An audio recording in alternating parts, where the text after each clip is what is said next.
நம்ம யாவரும் கண்களை மூடுவோம். கர்த்தருடைய பாதத்தில் நாம் தேவ பிரசன்னம் நம்மை மூடிக்கொள்ளும்படி கண்களை மூடி நாம் ஜெபம் பண்ணுவோம். ஸ்தோத்திரம் ஆண்டவரே, இயேசுவே, நாங்கள் ஸ்தோத்திரிக்கிறோம். நன்றி நிறைந்த இதயத்தோடு மை துதிக்கிறோம். ஒருவராய் பெரிய அதிசயங்களை செய்கிறவரே மை ஸ்தோத்திரிக்கிறோம். இருக்கிறவரே மை ஸ்தோத்திரிக்கிறோம். இல்லாதவைகளை இருப்பவை போல பெயர் சொல்லி அழைப்பவரே உம்மை நாங்கள் ஸ்தோத்திரிக்கிறோம். நீதியின் வலது கரத்தினால் எங்களை தாங்குபவரே நாங்கள் உம்மை ஸ்தோத்திரிக்கிறோம். எல்லா நாமத்திற்கும் மேலான நாமத்துக்குரியவரே உம்மை நாங்கள் ஸ்தோத்திரிக்கிறோம். அல்வா ஒமேகாவே நாங்கள் உம்மை ஸ்தோத்திரிக்கிறோம். ஆதியும் அந்தமும் ஆனவரே உம்மை ஸ்தோத்திரிக்கிறோம். இல்லாதவைகளை இருக்கிறவைகளைப் போல பெயர் சொல்லி அழைப்பவரே உம்மை ஸ்தோத்திரிக்கிறோம். எல்லாம் வாய்களை திறந்து தேவாதி தேவனை நாம் ஸ்தோத்திரம் செய்வோம். ஸ்தோத்திர பலியிடுகிறவன் என்னை மையப்படுத்துகிறான், அவனுக்கு என் ரட்சிப்பை காண்பிப்பேன் என்று கர்த்தர் நமக்கு வாக்களித்திருக்கிறாரே. ஆகியோடைய ரட்சிப்பு இந்த நாளிலும் தாமதமில்லாமல் நம்முடைய வாழ்விலே வெளிப்படட்டும். எந்தெந்த காரியத்திலே அவருடைய ரட்சிப்பு தாமதமில்லாமல் நம்முடைய வாழ்வில் வெளிப்பட வேண்டும் என்று எதிர்பார்க்கிறோமோ, ஆண்டவர் நிச்சயமாகவே தாமதமில்லாமல் அந்தந்த காரியத்திலே உங்களுக்கு தேவையான ரட்சிப்பை அருள்வார். எல்லாம் ஸ்தோத்திரம் செய்வோம். ஸ்தோத்திரம் ஆண்டவரே. இயேசுவே உம்மை ஸ்தோத்திரிக்கிறோம். துதிக்கு பாத்திரரே உம்மை ஸ்தோத்திரிக்கிறோம். ராஜாதி ராஜாவே உம்மை ஸ்தோத்திரிக்கிறோம். ஒருவராய் பெரிய அதிசயங்களை செய்கிறவரே உம்மை ஸ்தோத்திரிக்கிறோம். நேற்றும் இன்றும் என்றும் மாறாதவரே உம்மை ஸ்தோத்திரிக்கிறோம். பரிசுத்த ஆராதனையை பரிசுத்தரின் கரத்திலே கொடுக்கிறோம். உம்முடைய பரிசுத்த நாமம் மையப்படும்படியாக ஆண்டவரே பரிசுத்த சபையிலே நீர் உலாவி வரும்படி நாங்கள் ஜெபம் பண்ணுகிறோம். அல்லேலூயா. நம்முடைய பரிசுத்த ஜனங்களை ஒரு விசை கூட ஆண்டவரே நீர் நினைத்தருளும்படியாக நாங்கள் ஜெபிக்கிறோம். ஓ ராக்கா மாலா தூரா பாலா ரீபா பாபா பாபா. இயேசுவே மை ஸ்தோத்திரிக்கிறோம், ஸ்தோத்திரிக்கிறோம், ஸ்தோத்திரிக்கிறோம். நன்றி நிறைந்த இதயத்தோடு மை துதிக்கிறோம். நல்லவரே மை துதிக்கிறோம், வல்லவரே மை துதிக்கிறோம், பரிசுத்தரே மை துதிக்கிறோம். ஜீவனுள்ள தேவனே நாங்கள் மை துதிக்கிறோம். மாறாத எங்கள் நல்ல தேவனே நாங்கள் மை துதிக்கிறோம். அதிசயமானவரே மை துதிக்கிறோம். ஆலோசனை தருபவரே மை துதிக்கிறோம். நன்றி நன்றி நன்றி நன்றி ஆண்டவரே. எல்லா நாமத்திற்கும் மேலான நாமத்துக்குரிய எங்கள் சர்வ வல்லமையுள்ள ஆண்டவரே, பரிசுத்த ஆராதனையை நாங்கள் உம்முடைய திரு கரத்தில் ஒப்புக் கொடுக்கிறோம். உங்கள் மகிமையான கரத்தின் ஆசீர்வாதத்தை ஆராதனையில் ஒவ்வொரு தேவ பிள்ளைகளும் அனுபவிக்கும்படியாக குழந்தைகளிலிருந்து பெரியவர் வரையிலும் உம்முடைய தேவ மகிமையும் தேவ பிரசன்னத்தையும் அனுபவிக்கும்படியாய் கர்த்தருடைய ஆவியானவர் எங்கள் நடுவிலிருந்து உங்கள் நாமத்தை மையப்படுத்தும்படியாக நாங்கள் ஜெபிக்கிறோம். ஆராதனையின் சகல பகுதிகளிலும் உங்கள் நாமம் மட்டும் மையப்படட்டும். எங்களுக்கு அல்ல கர்த்தாவே, எங்களுக்கு அல்ல, உமக்கே மகிமையை நீர் வரப்பண்ணும்படியாக எங்களை உடைய சேட்டையின் நிழலிலே மறைத்து நீங்க மட்டும் உயர்ந்திருக்கும்படி ஜெபிக்கிறோம். இயேசுவின் நாமத்தில் ஜெபிக்கிறோம் ஜீவனுள்ள நல்ல பிதாவே, ஆமென், ஆமென். அல்லேலூயா. கர்த்தருக்கு மகிமை. இந்த வேளையிலும் ஆராதனை பாடலாக முதலாவது பாடல் தேவன் ஆராதனைக்குரியவரே என்ற பாடலை அவரும் சேர்ந்து கரங்களை தட்டி பாடுவோம்.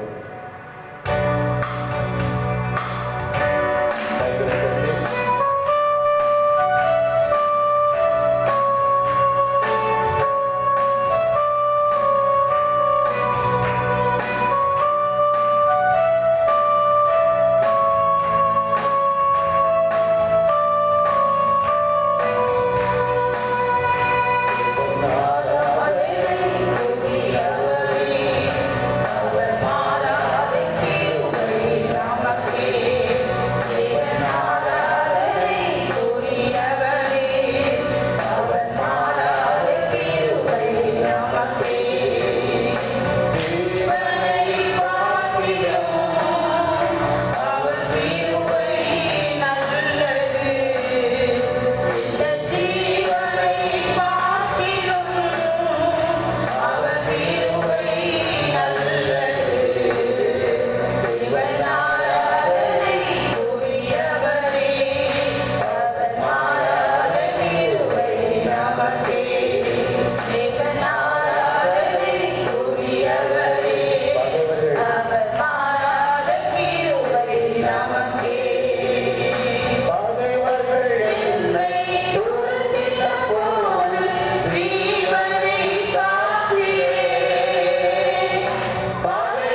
உம்மை ஆராதிக்கிறோம் இயேசுவே, உம்மை ஆராதிக்கிறோம். இந்த பாடலை எல்லாரும் சேர்ந்து பாடுவோம்.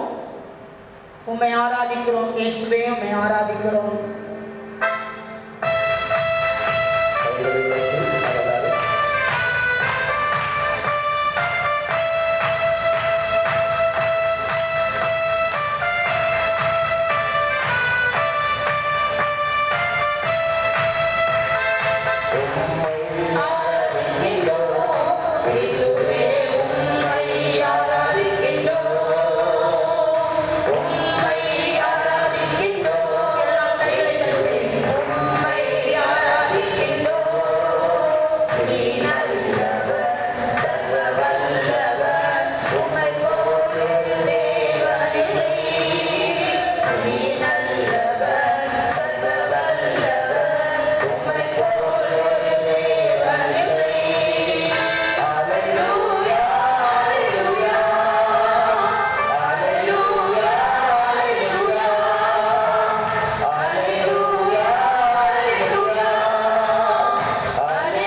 ஹalleluya.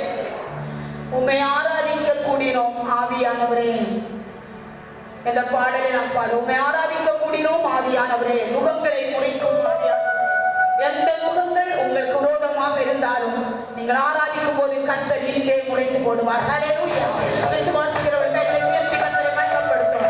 அதுவே ஆதி முகமாக இருக்கலாம், ஒருவேளை கடன் பாலமாக இருக்கலாம், எந்த முகமானாலும் கர்த்தர் நீங்கள் உண்மையானபடி ஆராதிப்பீர்களானால் கர்த்தரை முறிப்பதற்கு சர்வவல்லமை தேவனாக இருக்கிறார். ஹalleluya. ஹalleluya. எல்லாரும் கைகளை தட்டுவோம். ஹalleluya. உற்சாகமாக கர்த்தரை ஆராதிப்போம். ஸ்தோத்திரம், ஸ்தோத்திரம். ஆராதிக்க நீனோ ஆவியானவரே.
இந்த பாடலை நாம் சேர்ந்து பாடப்போகிறோம். Jesus. Hallelujah. நேபுகாத் நேச்சார் என்ற அந்த மாமன்னன் உன்னதமானவரை நேராக என் கைகளை எடுத்து கண்களை எடுத்து நான் அவரை புகழ்ந்தேன். அப்பொழுது என் முகங்களை எனக்கு திரும்பி வந்தது. என் ராஜ்யபாரத்தை எனக்கு கொடுக்கும்படி என்னை தேடிக்கொண்டிருந்த என்னுடைய ராஜ அரண்மனையில் இருக்கிற மந்திரிமார்கள் என்னை கண்டுபிடித்தார்கள். நான் மறுபடியும் அரண்மனைக்கு கொண்டு போகப்பட்டேன். அங்கே என் ராஜ்யபாரத்தை கர்த்தர் ஸ்திரப்படுத்தினார். இவரே உன்னதமான தேவன். இந்த உன்னதமானவரை சோத்தரித்து புகழும் போது நமக்கு கிடைக்கிற ஆசீர்வாதம் என்ன? நமக்கு கிடைக்கிற ஆசீர்வாதம் இழந்ததெல்லாம் தேவன் நமக்கு திரும்ப தருவார். இழந்ததெல்லாம் நமக்கு தேவன் திரும்ப தந்து நம்மை நம்முடைய நிலையிலே அவர் சிறப்படுத்துவார். வேலையிலே சிறப்படுத்துவார். பொருளாதாரத்திலே சிறப்படுத்துவார். எல்லா காரியத்திலும் நம்மை சிறப்படுத்துவார். நிலைப்படுத்துவார், பலப்படுத்துவார், சகாயம் பண்ணுவார். நீதியின் வலது கரத்தினாலே தாங்குவார். கைகளை தட்டி உன்னதமான தேவனை சோதரித்தேன். உன்னதமானவரை நான் சோதரித்து புகழ்ந்த பொழுது என் முகங்களை இழந்து போன முகங்களை திரும்ப வந்தது. இழந்து போன ராஜ்யபாரத்திலே இருந்து நான் சிறப்படுத்தப்பட்டு எதெல்லாம் இழந்து போனீர்களோ, எதெல்லாம் இழந்தேன் என்று நினைக்கிறீர்களோ, எதெல்லாம் என் வாழ்விலே இழக்கப்பட்டது என்று நினைக்கிறீர்களோ, அதையெல்லாம் தேவன் திரும்ப தர வேண்டுமா? ஆண்டவரை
அவர் நமக்குள்ளே வாசம் பண்ணுகிற கர்த்தர்.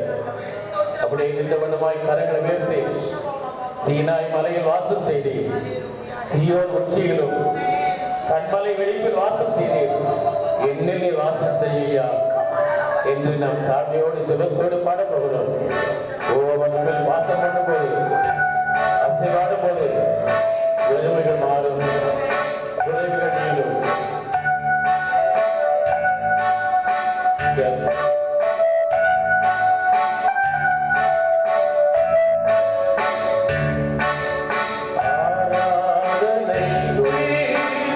வாசம் செய்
ஹalleluya. கர்த்தர் ஒருவருக்கே ஆராதனை செய்வோம். ஹalleluya.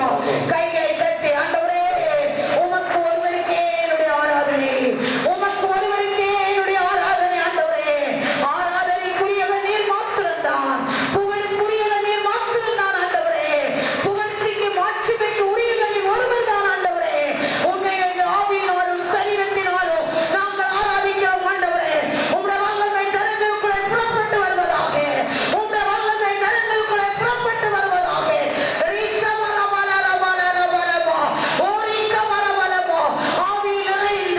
ஆவியிலிருந்து ஒரு சில நிமிடங்கள் கர்த்தரை மகிமைப்படுத்துவோம். உங்கள் முருகத்தடிகள் முறியும்.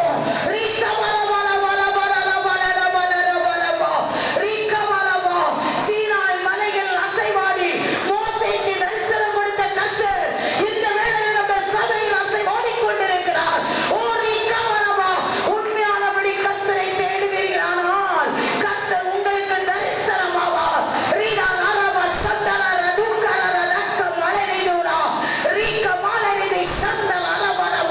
வல்லமை புறப்பட்டு வருகிறது.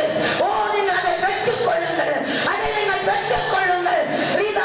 வாஞ்சையுள்ள இருதயத்தை கர்த்தர் நிரப்புவார்.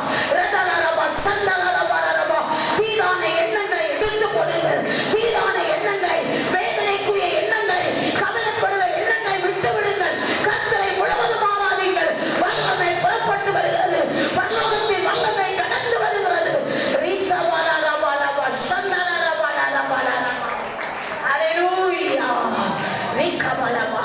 யாக்கோபுக்கு விரோதமான மந்திரம் இல்லை, இஸ்ரவேலுக்கு விரோதமான குறிச்சொல்லுதல் இல்லை. நீ கர்த்தருடைய பிள்ளை என்பதை இந்த வருஷ கடைசியிலே கர்த்தர் உனக்காக யுத்தம் பண்ணி நிரூபிப்பார். ஹalleluya. கைகளை தட்டி கர்த்தரை மகிமைப்படுத்துவோம். நீ ஆராதிக்கிற தேவன் உண்மையுள்ளவர் என்பதை இந்த வருஷத்தின் சில நாட்களுக்குள்ளாக கர்த்தர் நிரூபிப்பார். உங்கள் இருதயம் கலங்காதிருப்பதாக, உங்கள் இருதயம் கலங்காதிருப்பதாக. தேவனிடத்தில் விசுவாசமாயிருங்கள். கர்த்தர் உங்களுடைய எண்ணங்களையும் உங்களுடைய நிலைமையும் கர்த்தர் மாற்றி அமைக்க போகிறார்.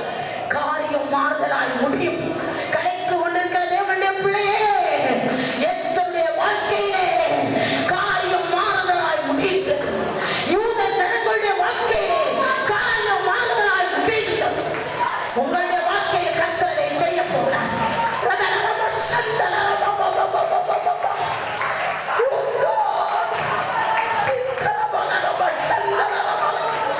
காரியத்தை மாறுதலால் முடியப்படுவார்.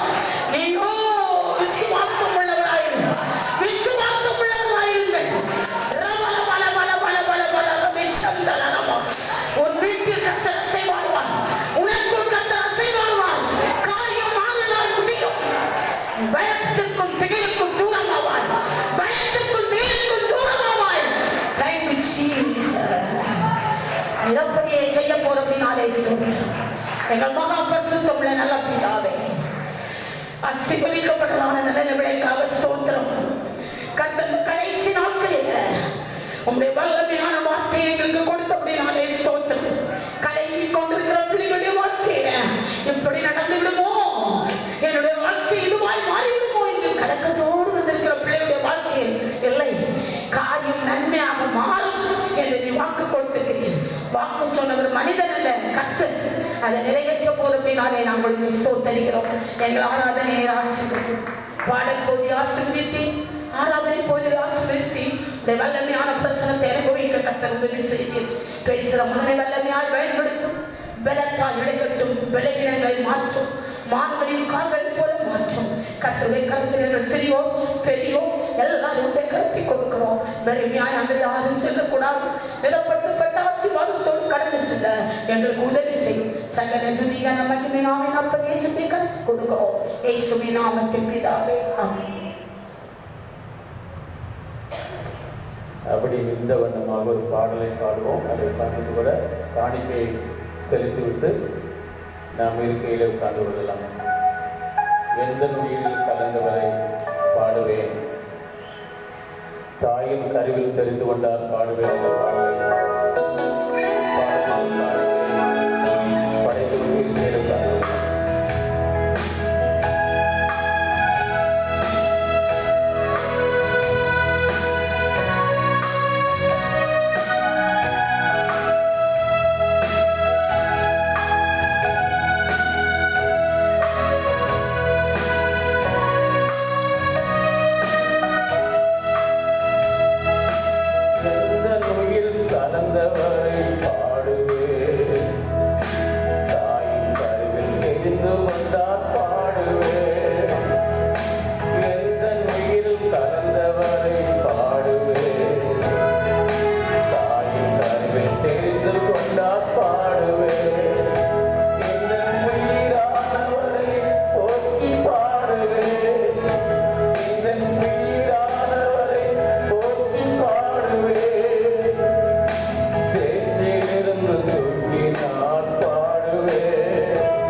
மூடுவோம்.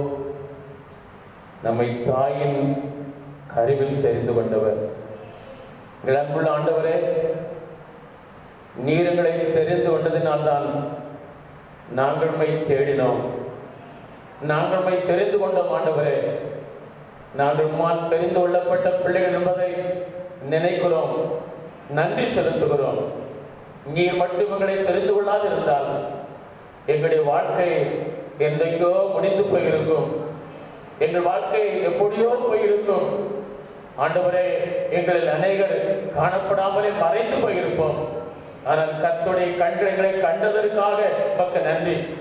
எங்களை கண்டு தெரிந்து கொண்ட தேவன் இதுவரையில் எங்களை நடத்தி வருகிறதற்காக, இதுவரை எங்களை காப்பாற்றி வருகிறதற்காக, இதுவரை எங்கள் தேவைகளை சந்தித்து வருகிறதற்காக, இதுவரையிலும் தீங்கு எங்களை மேற்கொள்ளாதபடி எங்களை தப்பித்து வருகிறதற்காக, இதுவரையில் எங்களுக்கு உண்ண உணவு உடை கொடுத்து வருவதற்காக, இதுவரையிலும் எங்கள் வாழ்க்கைக்கு தேவையான ஜீவனத்துக்கு தேவையான தேவைகளை சந்தித்து வருவதற்காக கோடி நன்றிகளை எடுக்கிறோம். ஆண்டவரே, நாங்கள் எங்கள் ஜீவனத்துக்கு தந்தவையிலிருந்து தேவனுக்குரியதை தசவாகமாக, காணிக்கையாக, மிஷன் காணிக்கையாக, வேதாம மொழிபெயர்ப்பு காணிக்கையாக, சபை நிதியாக ஆண்டவரே பிள்ளைகள் படைத்திருக்கிற அத்தனை காணிக்கைகளையும் உம்முடைய கரங்களிலே கொடுக்கிறோம். அவைகளை நீர் கையில் வாங்கி 5 அப்பத்தையும் 2 மீனையும் ஆசீர்வதித்தது போல ஆசீர்வதித்து தாங்க.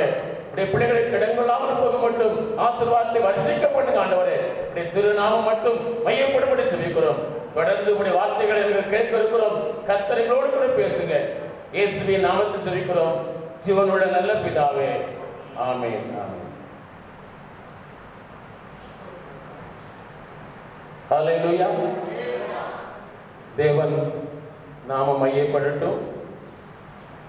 இந்த கால வேளையிலும் கர்த்தர் நமக்கு தந்திருக்கிற செய்திக்காக நாம் ஆயத்தமா இருக்கிறோம். ஆண்டவர் நம்மோடு கூட பேசுவாராக. நாம் தியானத்திற்காக எடுத்துக்கொண்ட வேதவசனம் செப்பனியா தீர்க்க தரிசன புஸ்தகம் 3வது அதிகாரம் 16வது வசனத்தை ஒரு வாசிக்கும்படி கேட்கிறேன்.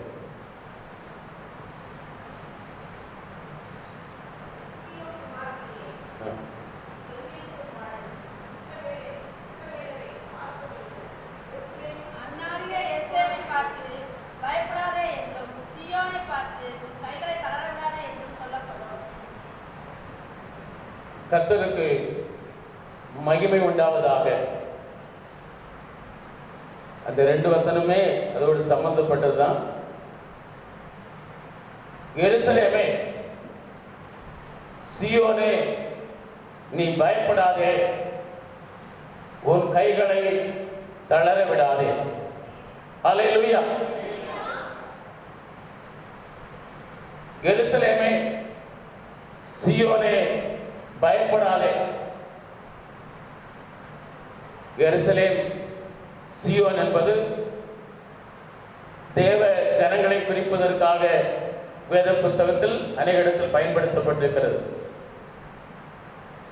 தேவன் தெரிந்து கொண்ட ஜனங்களை குறிப்பதற்காக குறிப்பிடும் போதெல்லாம் அநேக இடங்களிலே தேவ ஜனங்களை எருசலேமே, என் ஜனமே, சீயோனே, என் குமாரத்தியே என்று நாம் அநேக இடத்தில் எருசலேம், சீயோன் என்பது தேவ ஜனங்களை குறிப்பதற்காக பயன்படுத்தப்பட்டதை நாம் பார்க்கிறோம். இந்த தேவ ஜனங்கள் யார்? தேவனால் தெரிந்து கொள்ளப்பட்டவர்கள். தேவன் அவர்களை தெரிந்து கொண்டார். நீங்கள் ஜனம் பெருத்தவர்கள் என்று நான் உங்களை தெரிந்து கொள்ளவில்லை, நீங்கள் ஜனம் திரட்சியானவர்கள் என்று நான் உங்களை தெரிந்து கொள்ளவில்லை, நீங்கள் சொற்ப ஜனமாய் இருக்கும்போது நான் உங்களை தெரிந்து கொண்டேன் என்று தேவன் தேவ ஜனங்களை குறித்து சொல்வதை குறித்து பார்க்கிறோம். அன்பார்ந்த பிள்ளைகளை, தேவன் நம்மை தெரிந்து கொண்டு இருக்கிறார். யோவான் 15ஆம் அதிகாரம் 16ஆம் வசனத்தில் அருணாதர் இயேசு சொல்லுகிறார், நீங்கள் என்னை தெரிந்து கொள்ளவில்லை, நான் உங்களை தெரிந்து கொண்டேன் என்று சொல்வதை பார்க்கிறோம். யோவான் 15:16 வாசிக்கிறோம், நீங்கள் என்னை தெரிந்து கொள்ளவில்லை, நான் உங்களை தெரிந்து கொண்டேன். அருமையான தேவனுடைய பிள்ளைகளே, உங்களையும் என்னையும் தேவன் தெரிந்து கொண்டு இருக்கிறார். நாம் அவரை தெரிந்து கொள்ளவில்லை, அவர் முன்னமே நம்மை தெரிந்து கொண்டாரா? எப்பொழுது? தாவின் கருவில் இருக்கும்போது நம்மை வேறு பிரித்தார். உலகம் தோன்றும் முன்பாகவே நம்ம முன்குறித்து தெரிந்து கொண்டாரா? இந்த உலகத்தில் நாம் தோன்றும் முன்பே நம்மை தெரிந்து கொண்டவர் தாயின் கருவில் இருக்கும் போதே நம்மை அவருக்கு பிரித்தெடுத்தார் என்று வேதத்தில் வாசிக்கிறோம். அன்பார்ந்த பிள்ளைகளே, ஆண்டவர் இயேசு இப்படி சொல்கிறார். மத்தேயு 22:14 அழைக்கப்பட்டவர்கள் அநேகர், தெரிந்து கொள்ளப்பட்டவர்களோ சிலர் என்று கூறுவதை குறித்து பார்க்கிறோம்.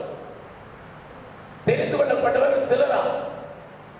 நீங்களும் நானும் தேவனால் தெரிந்து கொள்ளப்பட்ட அந்த சிலராய் இருப்பதற்கு கர்த்தருக்கு நன்றி செலுத்த வேண்டும். அல்லேலூயா. நாம் தெரிந்து கொள்ளப்பட்ட அழைக்கப்பட்டவர்கள் அநேகர். ஒரு டிபார்ட்மெண்ட் எக்ஸாம் இருக்கிறது வைத்துக் கொள்ளுங்கள். அந்த எக்ஸாமுக்கு அநேகர் அழைக்கப்படுகிறார்கள். ஆனால் தெரிந்து கொள்ளப்படுகிறவர்களோ ஒரு சிலர் தான். அரசு நிதி திரட்டுவதில் பெரிய சாமர்த்தியமான அரசு நம்முடைய அரசு. ஒரு 100 பேருக்கு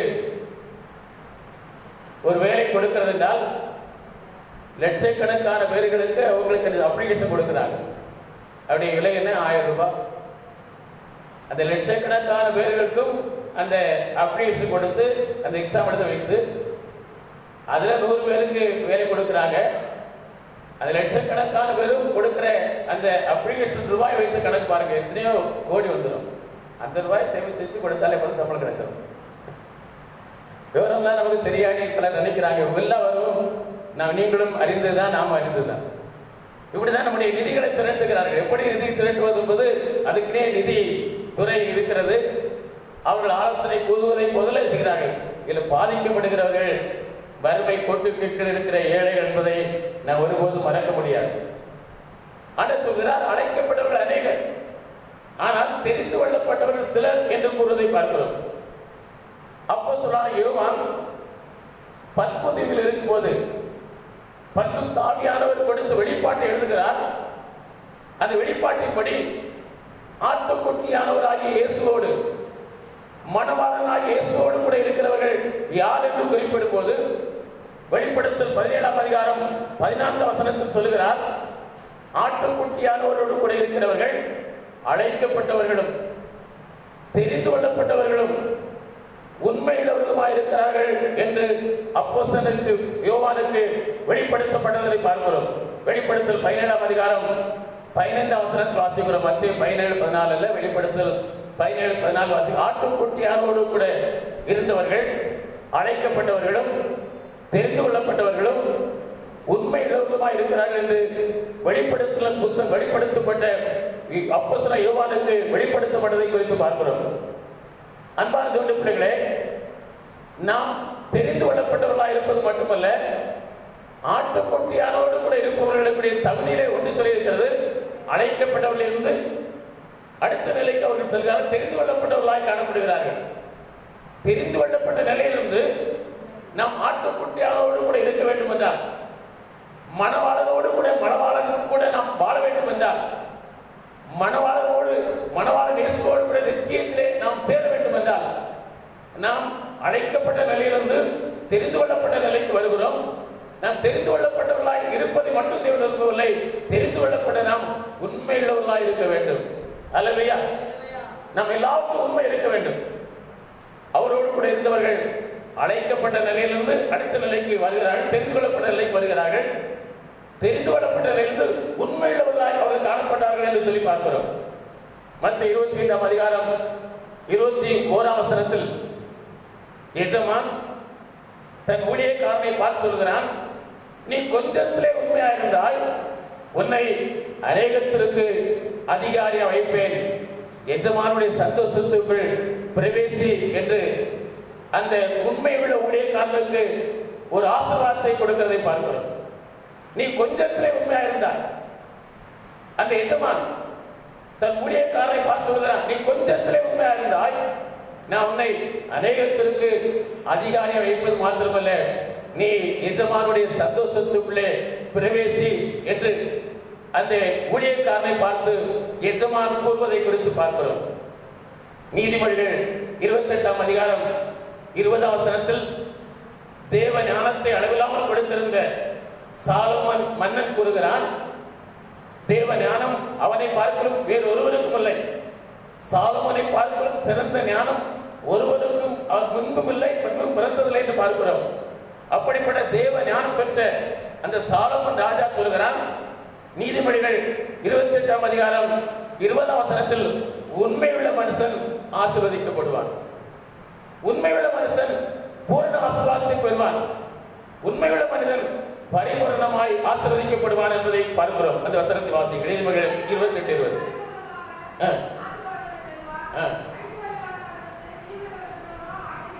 உண்மையுள்ள மனிதன் ஆசீர்வதிக்கப்படுவது மட்டுமல்ல, பூரண ஆசீர்வாதத்தை பெறுவது மட்டுமல்ல, பரிபூரணமான ஆசீர்வாதத்தை அவர் பெற்றுக் கொள்வான் என்று சொல்லியிருக்கிறது.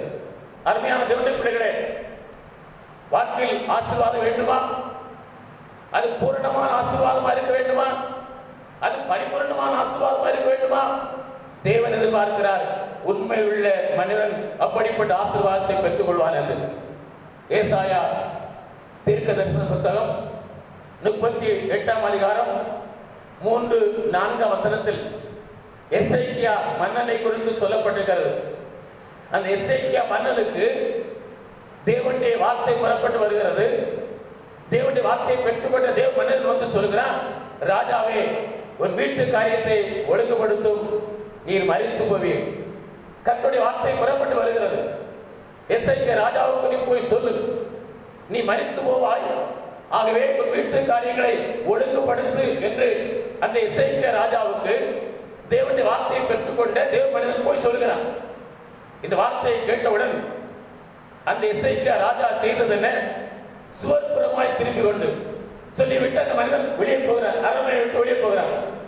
சுவர்புறமாய் திரும்பி கொண்டு, கர்த்தாவே, நான் உமக்கு முன்பாய் உண்மையும் உத்தமமாய் நடந்து, உமக்கு முன்பாய் உண்மையும் உத்தமமாய் நடந்து உமது பார்வைக்கு நலமானதை செய்ததை நினைத்தருளும் ஆண்டவரே.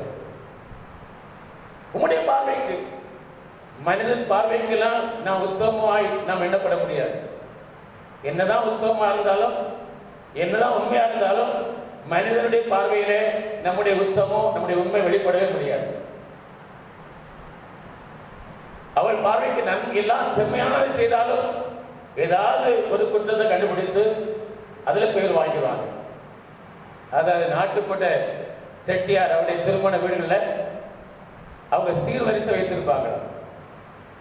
அது சீர்வரிசை என்றால் பாத்திர கடை, ஒரு ஸ்டெயின்லெஸ் ஸ்டீல் பாத்திரமோ அல்ல பித்தளை கடை பாத்திரமோ அலையக்கடி பாத்திரமோ அதை விட பெரிய அளவுக்கு சீர்வரிசை பெரிய திருமண வீட்டில் வைத்திருப்பார்கள். பெரிய வசதி படைத்த செல்வந்தர்கள் வீட்டில். அந்த திருமண வீட்டில் அந்த மணப்பெண்ணு கொடுக்கிற அந்த பரிசு பொருட்கள் இருக்குது, அது ஒரு கடல் அளவுக்கு இருக்கும். ஒரு மண்டபத்தில், ஒரு மண்டபம் என்றால் ஒரு மண்டபம் ஒழுங்கு வைத்துக் கொள்ளுங்க, பெரிய மண்டபம், அந்த மண்டபம் ஒழுங்கு இருக்கும். அதை பார்த்து என்ன பொருள் விடுபட்டிருக்கிறது சொல்வதற்கு சில வைத்திருப்பாங்க. வந்து பார்ப்பாங்க, பார்த்து அதிலே குற்றம் கண்டுபிடித்து இந்த பொருள் குறைவா இருக்கிறது, இந்த பொருள் வைக்கப்படவில்லை என்றால் அவங்களுக்கு பாராட்டி அவங்களுக்கு ஒரு பரிசு கொடுத்து அவங்களுக்கு சொல்ல பொருளை வாங்கி வைப்பாங்க. பாருங்க, என்னதான் உத்தமமா இருந்தாலும் உண்மையா இருந்தாலும் நம்முடைய கண்களுக்கு புலப்படாத சில காரியங்கள் பிறகு கண்கள் கடப்படுவதனால நான் உண்மை உத்தமெல்லாம் ஒண்ணும் இல்லாம போயிடும். என்னதான் ஒரு பார்வைக்கு நன்மையானது செய்தாலும் அது இல்லாமல் போய்விடும். ஏன்னா ஏதாவது ஒரு காரியத்தை அவருடைய கண்களுக்கு தெரிந்துவிடும். அதை பெரிதாக்கி விடுவார்கள். ஊதி பெரிதாக்கி நம்முடைய உண்மை உத்தமம் நம் செய்த எல்லாம் அழிந்து போகும். ஆனா இந்த எசேக்கியா ராஜாவுக்கு தேவனுடைய வார்த்தையை கொண்டு வந்த அந்த தேவ மனிதனுக்கு கூட இவன் கர்த்தரின் பார்வைக்கு உத்தமம் உண்மையா இருந்தானே தெரியாது. அவர் கர்த்தரின் பார்வைக்கு செம்மையானது செய்தானா தெரியாது, உண்மை உத்தமமா நடந்தானா தெரியாது. ஆனா தேவன் மட்டும் எல்லாம் அறிந்திருந்தார். ஆகவேதான் சொன்னான், தேவனே, நான் மனுஷனிடத்துல சொல்லல, உமது பார்வைக்கு உத்தமம் உண்மை உத்தமமா நடந்தேன், உண்மை உத்தமமா நடந்தேன். அது மாத்திரமல்ல, நடந்து உடைய பார்வைக்கு நன்மையான செய்தேன், நலமான செய்தேன். நினைத்தருளும் ஆண்டவரே, நினைத்தருளும் ஆண்டவரே. ஜெபம் பண்ணிட்டு ஜெபம் பண்ணாங்க. இந்த ஜெபம் தாங்க உண்மை. எனக்கு உத்தமம் இருக்குது, எனக்கு உண்மை இருக்கு, உண்மை உத்தமா நடந்திருக்கிறேன், உங்களுடைய பார்வைக்கு நலமான செய்திருக்கிறேன். நினைத்தவன் ஜெபம் பண்ணி முடிக்கல. தேவனுடைய வார்த்தையை கொண்டு வந்த மனிதன் அரண்மனை முத்தத்தில் போய் கொண்டிருக்கிறான். கர்த்தர் அந்த மனிதனோடு பேசினார்.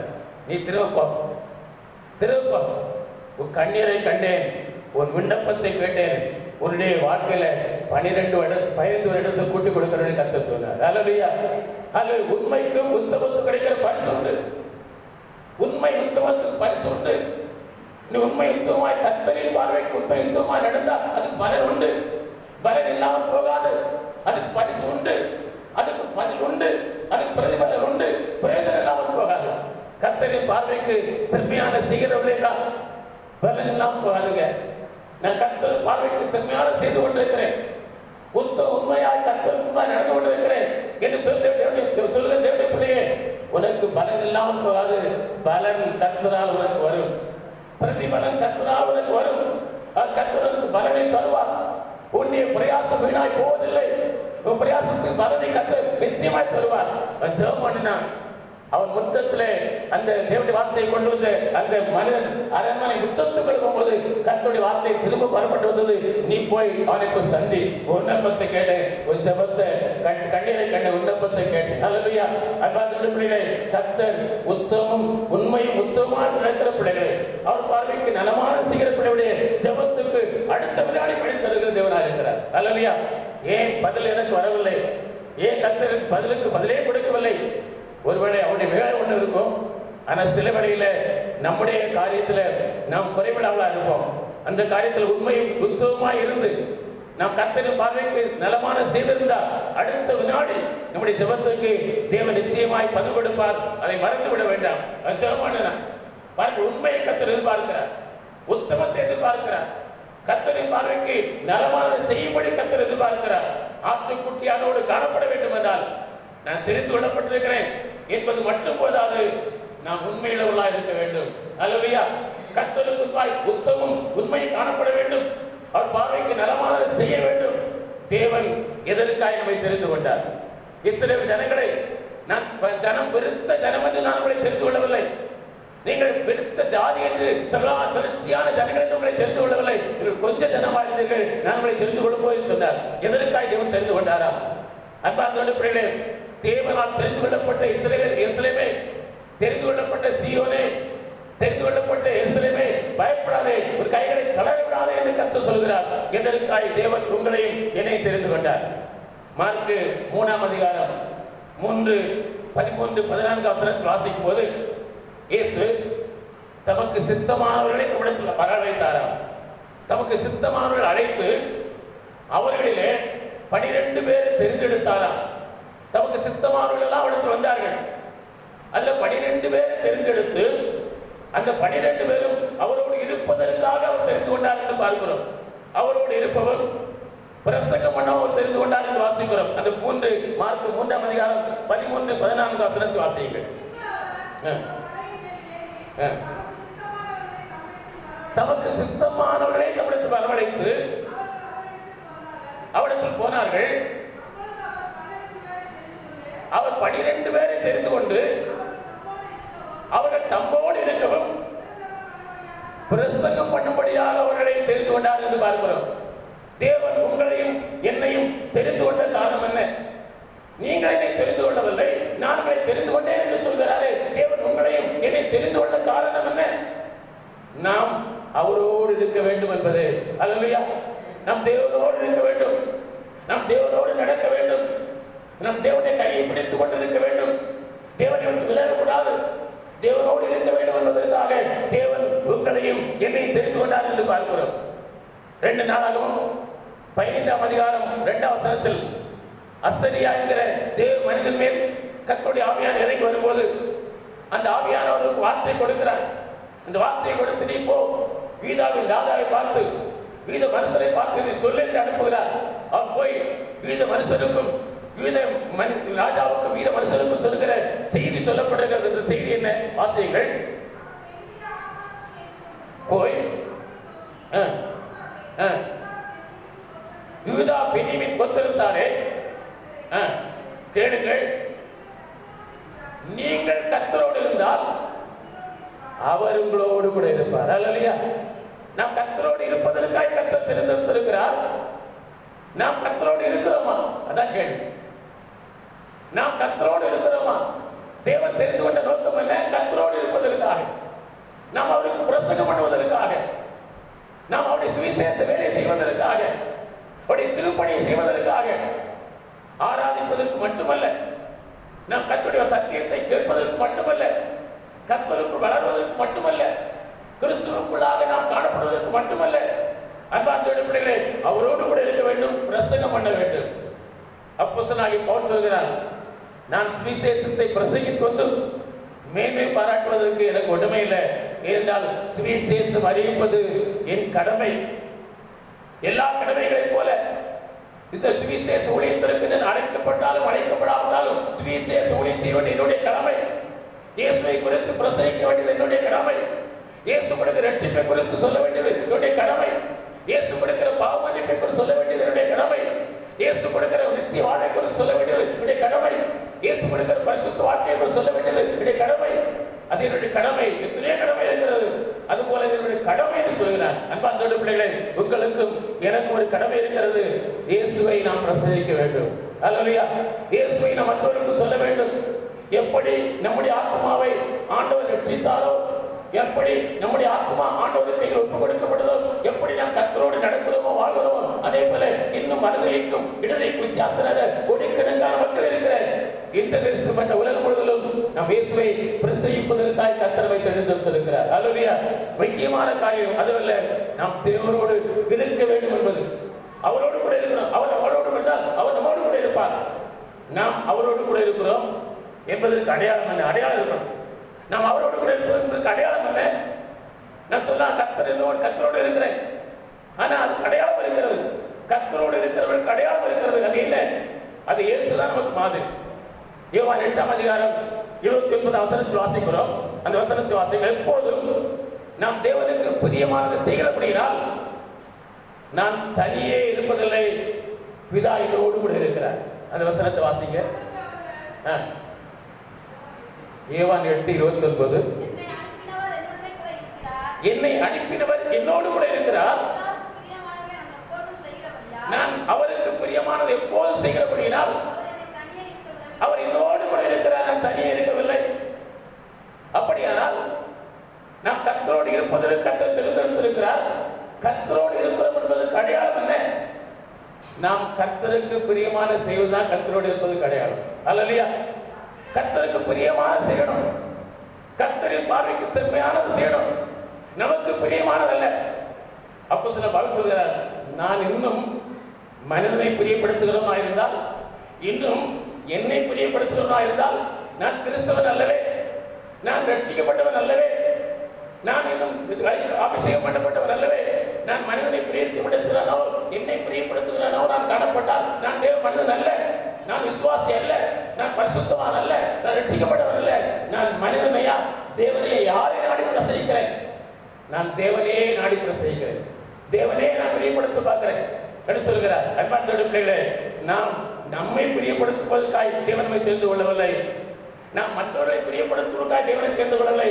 இதனுடைய பிரதான நோக்கம் தேவனே பிரியப்படுத்துவதாய் காணப்பட வேண்டும். அல்லேலூயா. தேவனுக்கு பிரியமானதே நாம் செய்ய வேண்டும். தேவனுக்கு சித்தமானதே செய்ய வேண்டும். தேவனுக்கு சித்தமானது என்ன? தேவனுக்கு சித்தமானது என்ன? தேவனுக்கு சித்தமானதை குறித்து தெசலோனிக்கேயர் புத்தகத்தில் 5ஆம் அதிகாரத்தில் சொல்லி இருக்கிறது. 5ஆம் அதிகாரம் 18ஆம் வசனத்தில் அவருக்கு இது சித்தம் என்று முடிக்கிறார். அந்த 18ஆம் வசனத்தை வாசியுங்கள். எல்லாவற்றிலும் ஸ்தோத்திரம் செய்யுங்கள், இப்படி செய்வதை கிறிஸ்து இயேசுவுக்கு உங்களை குறித்து இதான் தேவ சித்தம். எல்லாவற்றையும் ஸ்தோத்திரத்தோடு செய்ய முடிக்கிறார். எதிலிருந்து ஆரம்பிக்கிறார்? 14ஆம் வசனத்திலிருந்து ஆரம்பிக்கிறார். அதில் சொல்லியிருக்கு தேவனுக்கு பிரியமானது என்ன, தேவனுக்கு சித்தமானது என்ன. அந்த 5ஆம் அதிகாரம் 14ஆம் வசனத்தை வாசியுங்கள். போதிக்கிறது என்னவென்றால் ஒழுங்கில்லாதவர்களுக்கு புத்தி சொல்லுங்கள். ஒழுங்கில்லாதவர்களுக்கு புத்தி சொல்லுங்க. எந்தெந்த காரியத்தில் ஒழுங்கில்லாத, அவைக்குரிய காரியத்தில் ஒழுங்கில்லாத இருக்கிறார்களா? உலக பிரகாரமான ஒழுங்கு ஒழுங்கில்லாதவர்கள் இருக்கிறா, அவங்க புத்தி சொல்லுங்க. ஆனா புத்தி சொல்றதான் யாருமே நம்ம ஏற்றுக்கொள்ள மாட்டோம். எனக்கு நீ புத்தி சொல்ல, உனக்கு என்ன இருக்குது? பாஸ்டார் தான் கேட்பாங்க, எனக்கு என்ன புத்தி சொல்லலாம். வெளியே போய் கேட்க மாட்டோம். வெளியே போய் நாளைக்கு போய் எனக்கு புத்தி சொல்லிக்குவா யாரு? இவா எனக்கு புத்தி சொல்லிக்குவா யாரு? அன்பார்ந்த இடப்படிகளே, ஒழுங்கில்லாத காரியத்தை தான் புத்தி சொல்ல வேண்டும் ஒழிய மற்ற காலத்தில் யாரும் புத்தி சொல்லல. ஒழுங்கற்று நடக்கிறவர்களுக்கு, ஒழுங்கில்லாதவர்களுக்கு புத்தி சொல்லுங்கள். நம்ம எல்லாம் ஒழுங்குள்ளவர்கள் அல்ல. என்னை சேர்த்து சொல்கிறேன், ஒவ்வொரு ஏதாவது ஒரு குறை நமக்கு இருக்கும். நான் ஒன்றிலே குறைவுகளா இருக்கும். நான் எல்லாத்துக்கும் ஒழுங்குள்ளவர்கள் என்று சொல்றதுக்கு ஒருவரும் இல்லை. நீதிமான் என்று சொல்றதுக்கு ஒருவரும் இல்லை என்று சொல்லியிருக்கிறது. நீதிமான் ஒருவரும் இல்லையே, நன்மை செய்கிறவன் ஒருவரும் இல்லையே, தேவனை தேடுகிறவன் ஒருவரும் இல்லை என்று சொல்லியிருக்கிறது. நான் எல்லாம் நீதிமான், எனக்கு அநீதியே இல்லை என்று சொல்றதுக்கு ஒருவரும் கிடையாது. யோபு கூட சொல்ல, நான் நீதிமான் என்று சொன்னால் என்னுடைய கையே என்னை பாவி என்று சுட்டி காட்ட சொல்கிறார். அது வேறவர் சொல்கிறார். நான் நீதிமான் சொல்வதற்கு எனக்கு ஒன்றுமே இல்லை. ஆனால் யோபு நீதிமான். நீதிமானும் சன்மார்க்கரும் உத்தமரும் பொல்லாப்புகிறவரும் தேவனுக்கு பயப்படுகிற வேறு சொல்கிறது. ஆனால் அவன் சொல்கிறான், நான் நீதிமான் என்று சொல்வதற்கு அவருக்கு நான் நீதிமான நீசனும் பாவியுமா என்று சொல்றார். நம்ம அப்படின்னா நம்மிடத்திலே நாம் நீதிக்குரிய எந்த காரியம் இல்லாமல் இருக்கலாம். ஒழுங்கில்லாதவர்களுக்கு நம்மளை ஒழுங்கில்லாத காரியத்தை புத்தி சொல்லணும். நமக்கு தெரிய சமையல் வரும்போது ஒழுங்கில்லாம இருப்பாங்க, அவங்களை புத்தி சொல்லணும். கண்டு காணா போகிறாரு ஆண்டு சொல்றாரு, ஒழுங்கில்லாதவர்களை கண்டு காணா போகாதுங்க, புத்தி சொல்லுங்க. எதுல ஒழுங்கில்லாம இருக்கிறாங்க? ஒழுங்கில்லாம இருக்கிற காரியத்தை புத்தி சொல்லுங்க ஆண்டு சொல்லி இருக்கிறார். ஆனா தேவனுடைய பிள்ளைகள் விடயக்காரர்கள் வேத வசனத்தின் மூலமா சில காரியங்களை சொல்லும் போது கூட புத்தி கூட சிலருக்கு ஏற்றுக்கொள்ள முடியல. சில காரியங்கள் வேத வசனத்தின் மூலமா பிரசங்கிக்கப்படுவது, குறிப்பிட்டு யாரை வச்சு பிரசங்கம் பண்றதில்லை. சில நேரங்கள்ல எப்போதும் இருக்கா, எப்போதும் கிடையாது, எப்போதும் இருக்கா, குறிப்பிட்டு யாரையும் மனதில் வைத்து எப்போதும் பிரசங்கிக்கிறது கிடையாது. ஆனா சில வேளையில அந்த பிரசங்கங்கள் அந்த காலத்திற்கு அந்த சூழலுக்கு ஏற்ப அது தங்களுக்கே உள்ளத்தில் குத்துவது போல இருப்பதனால, பாஸ்டர் எப்படி என்னை பற்றி பேசிட்டாரு, சிஸ்டர் எப்படி என்னை பற்றி பேசிட்டாங்க, இதெல்லாம் தவறு, இப்படி பேசக்கூடாது, இதெல்லாம் பேசக்கூடிய காரியமா, இதெல்லாம் சொல்லக்கூடிய காரியமான சொல்லி, ஏன்னா நேரடியா சொல்லவே இல்லை. நேரடியா சொல்லாமலே பிரசங்கத்து மூலமா ஒரு வார்த்தை சொல்லும் போதே இத்தனை அளவுக்கு பாதிக்கப்படினா, ஒழுங்கில்லாத புத்தி சொன்னா எத்தனை பாதிக்கப்படுவாங்க. அது புத்தி சொல்ல விட்டுலாமா? பைபிள் சொல்லுது, ஒழுங்கில்லாத புத்தி சொல்லுங்க. அது குழந்தையா இருந்தால் புத்தி சொல்லுங்க, கூட பிறந்தவங்களா இருந்தால் புத்தி சொல்லுங்க, அது யாரா இருந்தாலும் புத்தி சொல்லுங்க. ஒழுங்கில்லாதவர்களுக்கு புத்தி சொல்லுங்க. சபையை கத்தர் வைத்திருக்கிறார். நம்ம அப்படியே கத்த சபைக்கு வராமலே இருந்துட்டு போகலாம். ஏன் கத்தையில சபையில் ஒரு செய்தி நேரம் வைத்திருக்கிறது? நாம் எல்லாவற்றிலும் கரையற்றவர்களும் பிழையற்றவர்களுமாய் கர்த்தருக்கு நிற்பதற்கு. ஒன்றில் கரையிட கூடாது, பிழைய கூடாது, ஒழுங்கின காணப்படக்கூடாது. அப்படிதான் கர்த்தருடைய ஆவியை சபையில வைத்து நமக்கு சபையை உருவாக்குகிறார், நம்ம மறுபடுத்துகிறார். இதுல ஒழுங்கில்லாமல் இருக்கிறோம், இதை சரியாக வேண்டும், இதை சரி செய்யப்பட வேண்டும் என்று கர்த்தர் வசனத்துல போதிக்கிறார். அதற்கு நாம் தலை அப்படியே கொடுக்கிறோம். நீதிமானின் தலையை குட்டட்டும், அதன் தலைக்கு எண்ணெயை போல இருக்கும், அவன் ஆபத்திலே நான் அவனுக்கு ஆட்சியம் பண்றேன். அதான் உண்மையான தேவனுடைய ஒரு பாசம். நீதிமான் தலையை குட்டிட்டானே, என்னை குட்டிட்டானே, நான் கவலைப்பட மாட்டேன், அதன் தலைக்கு எண்ணெயை போல் எடுத்துக் கொள்வேன். என்னை குட்டுங்க, பச்சை என்ன சொல்லுங்க, இன்னும் சொல்லுங்க, என் பிள்ளைகளுக்கு சொல்லுங்க, என் பிள்ளைகளை என்ன நீங்க போதீங்க, என் பிள்ளைகளுக்கு சொல்லுங்க, நீங்க சொன்ன அப்படி ஏற்றுக்கொள்கிறோம், ஒன்றும் வருத்தப்பட மாட்டோம், என் தலைக்கு எண்ணெயை போல் எடுத்துக் கொள்ளும் சொல்லி அவர்கள் ஆபத்திலே நான் அவர்களுக்கு ஆட்சியம் பண்ணுவேன். துன்பப்படும் போது அவர்களுக்காக ஜெபம் பண்ணுவேன். என்னை குட்டிட்டாங்களே, என்னை குட்டிட்டாங்க, வருத்தப்பட மாட்டேன், அவர்களுக்காக ஜெபம் பண்ணுவேன் என்று சொல்கிறான். இதான் தேவனுடைய பிள்ளைகளுடைய இருக்கும். பாருங்கள், ஒழுங்கில்லாதவர்களுக்கு புத்தி சொல்லுங்கள், திடனற்றவர்களை தேற்றுங்கள், பலவீனர்களை தாருங்கள், எல்லாவற்றிடத்திலும் நீடிய பொறுமையா இருங்க. எல்லா இடத்திலும் நீடிய பொறுமையா இருங்க. 15 வசனம் சொல்லி இருக்கிறது, மற்றொருவனுக்கு செய்யும் தீமைக்கு தீமை செய்யாதீர்கள். அந்த 15 வசனத்தை வாசிங்க. ஒருவனும் மற்றொருவன் செய்யும் தீமைக்கு தீமை செய்யாதபடிக்கு பாருங்கள். அவ எனக்கு இப்படி பண்ணிட்டா, அவன் எனக்கு இப்படி பண்ணிட்டா, நானும் அதே போல பண்றேன் பாருங்க. இப்படி சவால் விடாதுங்க, தீர்மானம் படாதுங்க. அவன் இப்படி எனக்கு பண்ணிட்டான் பாரு, அவ இப்படி எனக்கு பண்ணிட்டா, நான் விட போவதில்லை, நானும் இதே போல உன்னை செய்து காமிக்க போறேன், நான் யாரையும் காமிக்க போறேன், நான் யாரையும் காமிக்க விட மாட்டேன் என்று தீர்மானம் எடுத்து செய்யாதுங்கள். ஒருவனும் மற்றொருவனுக்கு தீமைக்கு பதில் செய்ய நினைக்காதுங்க. தீமைக்கு தீமை செய்யாதபடி பாருங்கள். யாவருக்கும் எப்பொழுதும் நன்மை செய்ய நாடுங்கள், நன்மை செய்ய நாடுங்கள், தீமை செய்யக்கூட வேண்டாம். நன்மை செய்ய நன்மை மட்டும் செய்யுங்க. 16 வசனத்திலே எப்போதும் சந்தோஷமா இருங்க, எப்போதும் சந்தோஷமா இருங்க. இருந்தாலும் சந்தோஷமா இருங்க, இல்லாவிட்டாலும் சந்தோஷமா இருங்க. குறைவிலும் சந்தோஷமா இருங்க, நிறைவிலும் சந்தோஷமா இருங்க. வாழ்விலும் சந்தோஷமா இருங்க, தாழ்விலும் சந்தோஷமா இருங்க. பசியிலும் சந்தோஷமா இருங்க, புசித்து குடிக்கும் வாழ்க்கை இருந்தாலும் சந்தோஷமா இருங்க, எல்லாவற்றும் சந்தோஷமா இருங்க. அவன் தீர்க்கத்தை சொல்வது போல அத்திமரம் துளி விடாமல் போனாலும், ஆட்டு மந்தையில் முதலில் இல்லாமல் போனாலும், தொழுவத்தில் மாடு இல்லாமல் போனாலும், நிலங்கள் பயிரை கொடுக்காமல் விளையாமல் போனாலும், நானோ கர்த்தருக்கு மகிழ்ச்சியா இருப்பேன், நானோ கர்த்தருக்கு மகிழ்ச்சியா இருப்பேன் என்று சொல்வதில் எல்லாவற்றிலும் சந்தோஷமா இருங்க. யோபு சந்தோஷத்தை ஒருவர் எடுத்துக்கொள்ள முடியவில்லை. யோபு தேவன் எடுத்திருக்கிற சந்தோஷத்தை ஒருவர் எடுத்துக்கொள்ளவில்லை. அவன் வாழ்க்கையில் எத்தனை இழப்புகள், 10 பேரை ஒரே நாளை தம் 10 பிள்ளைகளை மறிக்க கொடுத்தான். அவனுடைய ஆஸ்திகள் எல்லாம் அவனை விட்டு போய்விட்டது. அவனுடைய சரீரம் வியாதியினாலே பாதிக்கப்பட்டான். அவருடைய மனைவி வந்து கூட அவன் படுகிற கஷ்டத்தை பார்த்து, ஐயா நீ ஐயா உயிரோடு இருக்கிறார், நீ செத்தா நான் உன்னோடு இருவேன், உனக்காக ஆண்டோடு இருக்கேன்னு சொல்கிற ஒரு காரியம் நடந்தது. அவ்வளவு மத்தியிலும் யோபு தன் வாயினால் பாவம் செய்யவில்லை. கர்த்தருக்கு ஸ்தோத்திரம். கர்த்தர் நமக்கு நன்மை செய்திருக்கும் போது நாம் அவரை துதியாமல் இருக்கலாம் என்று சொல்லி கர்த்தரை துதித்தார்கள். அப்ப எப்பொழுதும் சந்தோஷமாருங்கள், இடைவிடாமல் ஜெபம் பண்ணுங்கள், இடைவிடாமல் ஜெபிக்கணும், ஜெபத்தை விட்டுறக்கூடாது, சோர்ந்து போகாமல் ஜெபிக்கணும், போராடி ஜெபிக்கணும், பலவந்தம் பண்ணி ஜெபிக்கணும், உபவாசம் இருந்து ஜெபிக்கணும், அதிகாலையில் ஜெபிக்கணும், இரவு வேளையில ஜெபிக்கணும், அந்தி மத்தியான சந்தி வேளையில ஜெபிக்கணும், நடுஜாமத்திலே ஜெபிக்கணும், குடும்பமா ஜெபிக்கணும். இப்படி ஜெபத்தை இடைவிடாமல் ஜெபம் பண்ணுங்கள். அது மாத்திரம் எல்லாவற்றிலும் ஸ்தோத்திரம் செய்யுங்கள். இப்படி செய்வது தேவனுக்கு சித்தமானது, தேவனால் தெரிந்து கொள்ளப்பட்டவர்கள், தேவனுக்கு பிரியமானவர்கள் என்பதற்கு அடையாளமான, தேவனால் தெரிந்து கொள்ளப்பட்டவர்களுக்கு அடையாளமான தேவனுக்கு பிரியமானவர்களை செய்வதாக இருக்க வேண்டும். தேவனுக்கு பிரியமானது என்ன, தேவனுக்கு சித்தமானது என்ன? இந்த தெசலோனிக்கேயர் புத்தகத்தில் சொல்லப்பட்டிருக்கிற அந்த பண்புகள், அந்த குணங்கள், அந்த ஆவிக்குரிய அனுபவங்கள் நமக்கு இருக்கும் என்றால் நாம் தேவனால் தெரிந்து கொள்ளப்பட்டவர்கள். தேவனால் தெரிந்து கொள்ளப்பட்ட இப்படிப்பட்ட எருசலேமே, இப்படிப்பட்ட சீயோனே, நீ பயப்படாத, ஒரு கைகளை தளர விடாத. இஸ்ரவேலின் நடுவில் இருக்கிறேன், நான் வல்லமையுள்ளவன், உன்னை ரட்சிப்பேன் என்று கர்த்தர் நமக்கு அதிலே வாக்கு கொடுக்கிறதை பார்க்கிறோம். அன்பார்ந்த பிள்ளைகளே, நீங்கள் தேவனால் தெரிந்து கொள்ளப்பட்டவர்கள். தேவனால் தெரிந்து கொள்ளப்பட்ட உங்களை பார்த்து சொல்கிறார், நீ பயப்படாத. உன்னை பயப்படுத்துகிற காரியம் என்ன? எதிலே கண்டு எதை குறித்து நீ பயப்பட்டுக் கொண்டிருக்கிறாய்? எதை குறித்து நீ கலங்கி கொண்டிருக்கிறாய்? எதை குறித்து நீ வேதனைப்பட்டுக் கொண்டிருக்கிறாய்? நீ பயப்படாதே மகளே, பயப்படாதே மகனே, பயப்படாதே, கைகளை நிகழ விடாதே. நான் வல்லமையுள்ளவன், நான் உன்னை ரட்சிப்பேன், உன்னோடு கூட இருக்கிறேன். அது அடுத்த வசனம் சொல்லி இருக்கிறது, நான் வல்லமையுள்ளவன், நான் உன்னை ரட்சிப்பேன், நான் உன் நடுவில் இருக்கிறேன் என்று அந்த வசனத்தை சொல்லியிருக்கிறது பார்க்கிறோம். அது 17 வசனத்தை பார்க்கிறோம். எசேக்கியேல், அந்த ஏசாயா, செப்பனியா 3:17 வாசிங்க. செப்பனியா 3:17. உன் தேவனாகிய கர்த்தர் உன் நடுவில் இருக்கிறார், அவர் வல்லமையுள்ளவர், வல்லமையுள்ளவர், அவர் ரட்சிப்பார், அவர் உண்மையில் சந்தோஷமாய் மகிழ்ந்து, அவர் உன் நடுவில் இருக்கிறார். எருசலேமே, சீயோனே, நீ ஏன் பயப்படாத, உன் கைகளை நிகழ விடாதுன்னு சொல்ல காரணம் என்ன? நான் உன் நடுவில் இருக்கிறேன், நான் வல்லமையுள்ளவராக இருக்கிறேன், நான் உன்னை ரட்சிப்பேன் என்று கர்த்தர் வாக்கு கொடுக்கிறார். ஆகவே நீ பயப்படாத, உனக்கு ரட்சிப்பு வரும், நான் வல்லமையுள்ளவராக உனக்கு ரட்சிப்பை தருவேன், நீ பயப்பட நடுவில் நான் இருக்கிறேன், உன் கூடவே இருக்கிறேன், நீ பயப்படாதே என்று கர்த்தர் நமக்கு சொல்வதை பார்க்கிறோம்.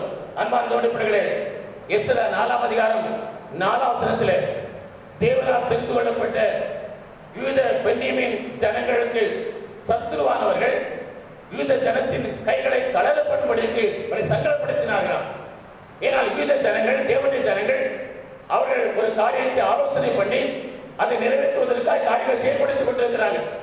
அந்த காரியங்களை செயல்படுத்திக் கொண்டிருக்கும் போது அந்த ஆலோசனை கைக்கூடி வரக்கூடாது, அந்த ஆலோசனை தடை பண்ண வேண்டும் என்று சொல்லி அவருடைய கைகளை தளரப்படுவதற்கு அவர்கள் சத்துருக்கு அவர்களுக்கு அவர்கள் சங்கடப்படுத்தினார்கள். 4ஆம் அதிகாரம் 4ஆம் வசனத்தை வாசியுங்கள். எஸ்றா 4:4. யூதா ஜனத்தின் கைகளை தளர பண்ணி அவர்கள் அந்த காரியங்களை தொடர்ந்து செய்ய முடியாதபடிக்கு, ஆலோசனை பண்ணுகிற நிறைவேற்ற முடியாதபடிக்கு சங்கடப்படுத்தினார்கள். 5ஆம் அதிகாரத்தில் அவர்கள் யூத ஜனத்தின் யோசனைகளை அபத்தமாக்கும்படி, யூத ஜனத்தின் யோசனை வைத்திருக்கிறார்கள், அந்த யோசனை நிறைவேறும்படிக்கு அவர்கள் காரியங்களை செய்து கொண்டிருக்கிறார்கள். அந்த யோசனையை அபத்தமாக்கும்படிக்கு அவளுக்கு விரோதமாய் ஆலோசனைக்காக கைப்படி கொடுத்தார்களாம். முதலாவது சங்கடப்படுத்தினார்கள், அவங்க ஒரு யோசனை பண்ணி இருக்கிறாங்க. அந்த யோசனை கைக்கூடி வரணும், அந்த யோசனை நிறைவேறணும், அவங்க யோசித்திருக்கிற காரியத்தை நிறைவேற்றணும், விரும்புகிற காரியத்தை நிறைவேற்றணும், அது கைக்கூடி வரணும். செய்து கொண்டு இருக்கிறாங்க. செய்ய விடாதபடிக்கு, அந்த யோசனை நிறைவேறக்கூடாதபடிக்கு, அந்த காரியம் நிறைவேற முடியாதபடி, கைக்கூடி வராதபடிக்கு இவர்களை சங்கடப்படுத்தினார்கள். அவர் சங்கடப்படுத்தி மாத்திரமல்ல, அது அபத்தமாய் போகணும், அது நடக்கவே கூடாது, அந்த காரியம் நிறைவேறவே கூடாது என்பதற்காக அவர் கைக்கூலி பேசிக் கொண்டார்கள். சிலரை கைக்கூலியா வைத்துக் கொண்டார்கள். நெகேமியா 6ஆம் அதிகாரம் 9ஆம் வசனத்தில் வாசிக்கிறோம். கை சலித்து போகும் என்று சொல்லி அவர்கள் பயமுறுத்தினார்களாம். நெகேமியா 6:9 வாசிங்க. 6:5 சரி 6:5.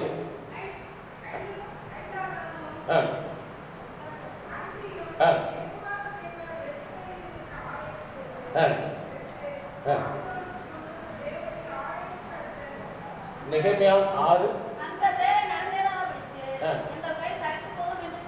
எங்கள் கை சலித்து போகும் என்று சொல்லி அவர்கள் பயமுறுத்தினாங்க. அவருடைய ஆலோசனை அபத்தமாகணும், அவருடைய ஆலோசனை நிறைவேறக்கூடாது, அவருடைய ஆலோசனை தடைப்படணும், அவருடைய காரியம் கைவிடக்கூடாது என்பதற்காக ஆலோசனை பண்ணி கைக்குலி பெருத்துக் கொண்டார்கள், பயமுறுத்தினார்கள், சங்கடப்படுத்தினார்கள், அவர்களை கைக்குலி பொறித்துக் கொண்டார்கள், பயமுறுத்தினார்கள். பாருங்கள், 1-2 முறை அல்ல, 6ஆம் அதிகாரம் 5ஆம் வசனத்தில் வாசிக்கும் போது பார்க்கிறோம், 5ஆம் தரம் அப்படியே செய்தார்கள். அந்த வசனத்தை வாசிங்க. 6:5.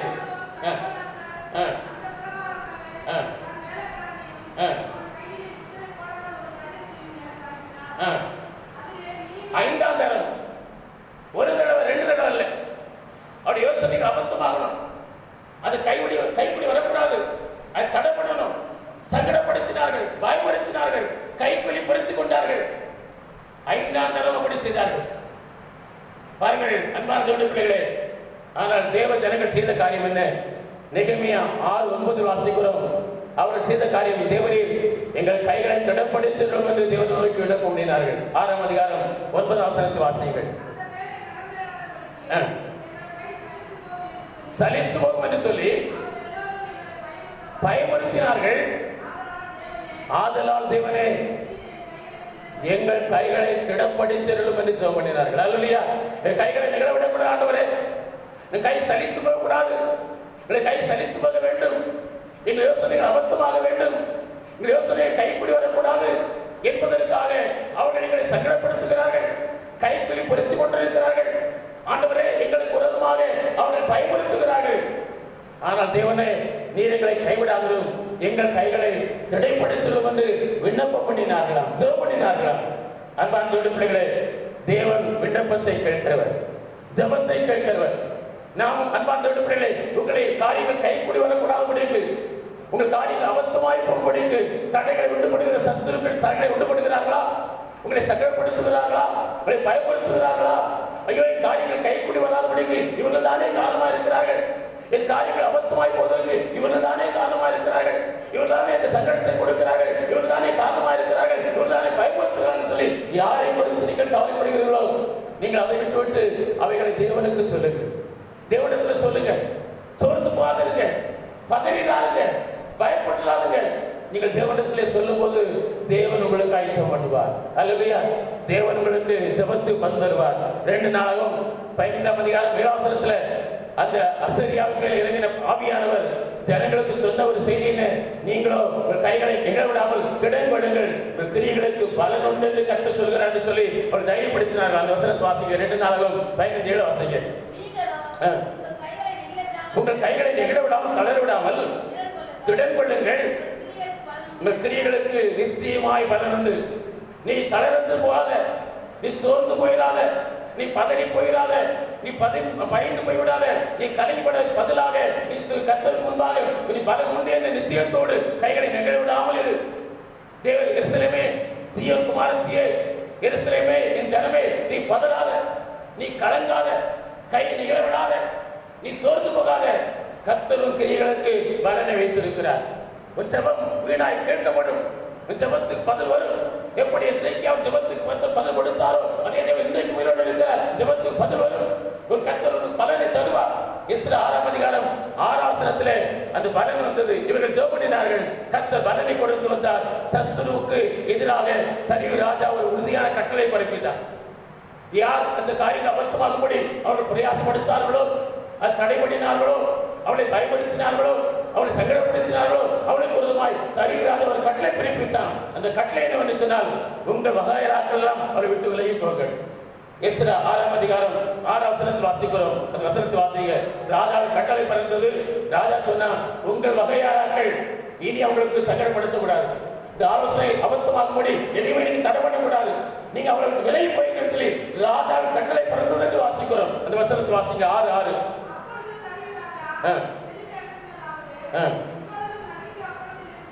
கடைசி முடி அப்படி கடைசியில் வாசிங்க. அதுல கடைசி வாசிங்க. உங்கள்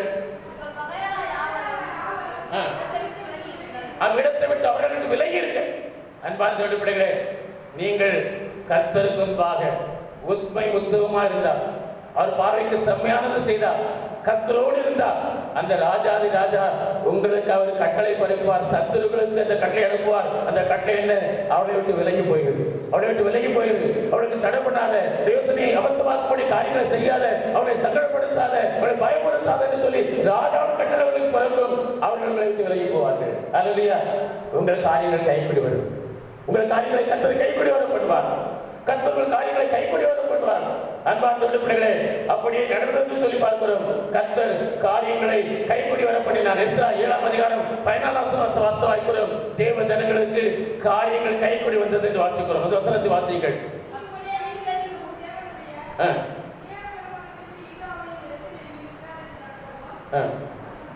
7:14 உன் கையில் இருக்கிற இல்ல இல்ல இல்ல எஸ்ரா 7:14 தானா? வசனத்தை மாற்றி சொல்லியிருக்கோம். ஒருவேளை அவருடைய காரியங்கள் கைகூடி வந்தது என்று பார்க்கிறோம். எந்த வசனம்? 6:14 7 சொல்லிட்டு 6:14 வாசிங்க. அப்படியே யூதரின் மூப்பர் கட்டினார்கள். தீர்க்கதரிசியாகிய ஆகாயும் இத்தோவின் குமாரனாகிய சகரியாவும் தீர்க்கதரிசனம் சொல்லி வந்தபடியினால் அவர்களுக்கு காரியங்கள் கைகூடி வந்தது என்று பார்க்கிறோம். அவருடைய யோசனைகள் அபத்தமாக்கும்படி நினைத்தாங்க. காரியங்கள் கைகூடி வராதபடிக்கு தடைகளை உண்டு பண்ணாங்க. சங்கடங்களை ஏற்படுத்தினார்கள். கைக்கூலி பொருத்திக் கொண்டார்கள், பயமுறுத்தினார்கள். ஆனால் தேவனை நோக்கி விண்ணப்பம் பண்ணின ஜனங்களுக்கு காரியங்கள் கைகூடி வராமல் இருப்பதற்கு தடை அல்ல. அவர்கள் விலகி போகும்படி கர்த்தர் செய்து காரியங்களை கைகூடி வர பண்ணினார். அல்லேலூயா. அன்பார்ந்த பிள்ளைகளே, உங்கள் காரியங்களை கர்த்தர் கைகூடி வர பண்ணுவார். உங்கள் யோசனைகள் அபத்தமாக்கும்படி உங்களுக்கு விரோதமாய் சத்துரு போராடி கொண்டிருக்கிறாரோ, சத்துரு இந்த காரியம் என் வாழ்விலே கைகூடி வராதபடி எனக்கு தடைப்படுகிறார், என் குடும்பத்தில் இந்த காரியம் கைகூடி வராதபடிக்கு சத்துரு போராட்டங்களை கொடுக்கிறார், பிரச்சனைகளை கொடுக்கிறார், சத்துரு போராட்டம் நிரப்பி இருக்கிறது என்று நீங்கள் பயப்படுகிறோம். கர்த்தர் உங்களுக்கு யுத்தம் பண்ணுவார். காரியங்களை கர்த்தர் கைகூடி வர பண்ணுவார். கர்த்தரால் ஒரு கட்டளை பிறக்கும். அந்த சத்துருக்கள் உங்கள் யோசனைகள் அபத்தமாக்கும்படி செய்கிற அந்த சத்துருக்கள், பயப்படுத்துகிற சத்துருக்கள், ஆலோசனை பண்ணுகிற சத்துருக்களை உங்களை விட்டு விலகி போகப்படுவதனாலே காரியங்களை கர்த்தர் கைகூடி வர பண்ணுவார். உங்கள் யோசனைகள் அபத்தமாக்காதபடி கர்த்தர் செய்வார். அல்லேலூயா, அல்லேலூயா. உங்கள் யோசனைகள் அபத்தமாகாது, காரியங்கள் கைகூடி வரும். உங்களுடைய யோசனைகள் அபத்தமாக்குவது தடை செய்கிற அத்தனை வல்லமைகளை தேவன்களை விட்டு அகற்றுவார். எப்பொழுது? எருசலேமே, தேவனால் தெரிந்து கொள்ளப்பட்ட ஜனமே, சீயோனே, தேவனால் தெரிந்து கொள்ளப்பட்ட பிள்ளையே, நீ பயப்படாத. உன் கைகளை நிகழ்விடாமல் இருக்கும்போது, உன் கைகளை நிகழ்விடாத, கைகள் நிகழ்விடாது என்பதற்கு ஒரு சரியான அர்த்தம் அது எதை குறிக்கிறது? 1 தீமோத்தேயு 2ஆம் அதிகாரம் 8ஆம் வசனத்தை வாசியுங்கள். 1 தீமோத்தேயு 2ஆம் அதிகாரம் 8ஆம் வசனத்தை வாசியுங்கள்.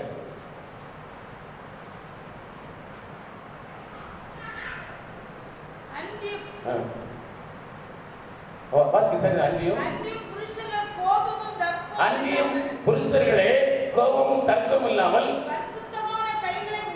பரிசுத்தமான கைகளை உயர்த்தி எல்லா இடங்களிலும் ஜெபம் பண்ணுங்கள். அப்படி கைகளை தளர விடாத என்பதற்கு காரணம் என்ன? ஜெபத்தை விட்டுறாத. ஒரு ஜெபம் தொடர்ந்து இருந்து கொண்டே இருக்கட்டும். சோர்ந்து போகாமல் ஜெபம் பண்ணு, இடைவிடாமல் ஜெபம் பண்ணு, போராடி ஜெபம் பண்ணு. புருஷர்களே என்று சொல்லி இருக்கிறது. ஆனா கிறிஸ்துவுக்குள் ஆணென்றும் பெண்ணென்றும் வித்தியாசம் இல்லை, வீரனும் கிரேக்கனும் இல்லை. கிறிஸ்துவுக்குள் எல்லாரும் சமம். புருஷர்களே என்றால் புருஷர்களுக்கு தான் என்று நாம் சில காரியத்தை எடுத்துக்கொள்ள முடியாது. நீங்கள் புருஷராயிருங்கள், திடன்படுங்கள் என்று சொல்லும்போது அது எல்லாருக்கும், ஆண்களுக்கும் பெண்ணுகளுக்கும் உரியதா இருக்கிறது. ஆகவே சொல்லியிருக்கிறது, எல்லா இடங்களிலும் ஜெபம் பண்ணுங்க, கைகளை உயர்த்தி வைத்து கைகளை தளர விடாதுங்க. நீங்கள் எல்லா இடங்களிலும் ஜெபம் பண்ணுங்கள். நீங்கள் கோபம் கொள்ளாமல், தர்க்கம் கொள்ளாமல், புருஷர்களே கோபம் தர்க்கம் இல்லாமல் என்று சொல்லியிருக்கிறது. அப்படி அர்த்தம் என்ன?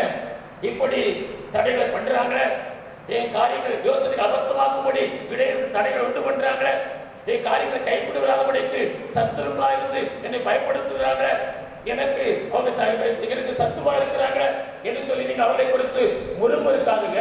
கர்த்தர் இப்படி கைவிட்டு விட்டாரு என்று முறுமுறுக்காதுங்க, கோபப்படாதுங்க, முறுமுறுக்காதுங்க, எரிச்சல் அடையாதுங்க. மாறாக கைகளை உயர்த்தி ஜெபம் பண்ணி கொண்டே இருக்கு. அல்லேலூயா. கைகளை தளர விடாதுங்க.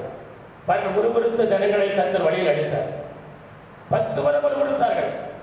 நாம் கோபப்பட வேண்டாம், நாம் முறுமுறுக்க வேண்டாம். ஆண்டவர் இப்படி செய்தாரு, அவரை சத்துருவா புத்தர் அனுப்பிவிட்டாரு, இப்படி யோசனைகள்லாம் அபத்தமாக்கும்படி இவனை வைத்திருக்கிறாரு, இவனை வைத்திருக்கிறாரு, என்ன செய்வேன்?